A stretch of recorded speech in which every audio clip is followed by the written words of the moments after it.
Ana Luísa, nós ficamos com a gramática, nova gramática do português contemporâneo, de Celso Cunha e Lindley Sintra.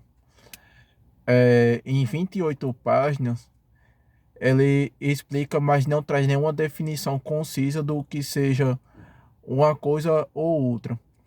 No entanto, ele traz, digamos, indicações de fenômenos nos quais elas acontecem. E o que eu achei interessante é que ele emula exemplos que podem cair em questões de concurso, porque pela quantidade de páginas que ele traz o detalhamento desse assunto, o que acontece? Aparentemente ele explica para uma pessoa que é leiga no assunto. Porque se a gente pega uma gramática que seja voltada para pessoas que são da área a qual nós pertencemos, ela traz explicações mais objetivas e concisas. Não traz tantos exemplos e acaba por sintetizar bastante aquilo o que se propõe a discutir. Já a gramática, a nova gramática do português brasileiro, que é até razoavelmente parecido o nome, do professor Ataliba Teixeira de Castilho, ela explica concordância nominal é, em algumas linhas. E diz o seguinte: o adjetivo em posição predicativa concorda com o sujeito em gênero e número. O adjetivo concorda com o sujeito em gênero e número. O adjetivo em posição atributiva, bem como os determinantes e qualificadores, concordam em gênero e número com o núcleo nominal da construção a que pertencem. Essa definição não é dele, é de um outro autor que ele julgou interessante e trouxe para dentro do seu livro.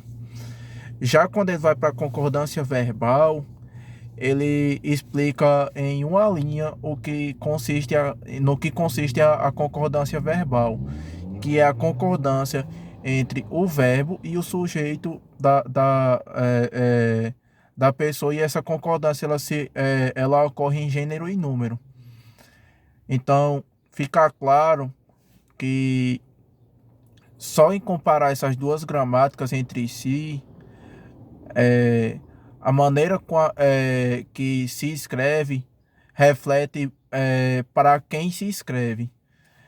A gramática do concurso ela traz uma gama imensa de exemplos, enquanto a outra ela traz apenas a definição.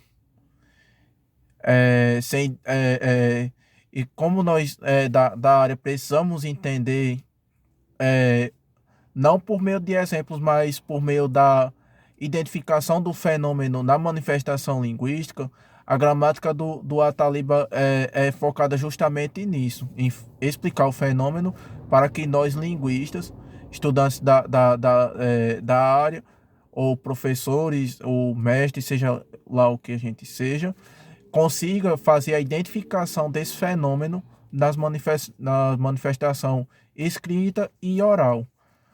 Ao contrário da outra gramática do professor Celso e do Lindley, é, ela traz, a outra gramática ela traz basicamente uma gama riquíssima de exemplos. Traz exemplo da literatura que costuma se manifestar em provas, ela traz exemplos do cotidiano, enquanto do professor Ataliba, ela não traz esse tipo de enfoque. E da mesma forma que a gente fala, a gente escreve para quem a gente, ou para nós mesmos, ou para alguém com a visão de mundo diferente da nossa, ou ou para pessoas de outras áreas, fica claro que o conteúdo da gramática se, digamos, se modifica para se adequar à realidade de conhecimento para o qual ela se dispõe. Se ela é escrita para a pessoa estudar para um concurso, ela vai trazer pouquíssimas definições, mas vai trazer a exemplificação necessária para que o aluno ou o candidato no concurso ele leia aquele exemplo e consiga fazer a identificação desse exemplo na sua prova.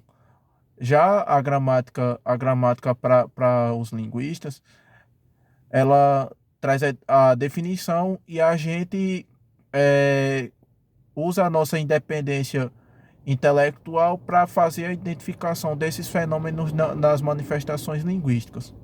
É isso, espero que tenha ficado claro a síntese do nosso grupo e até logo.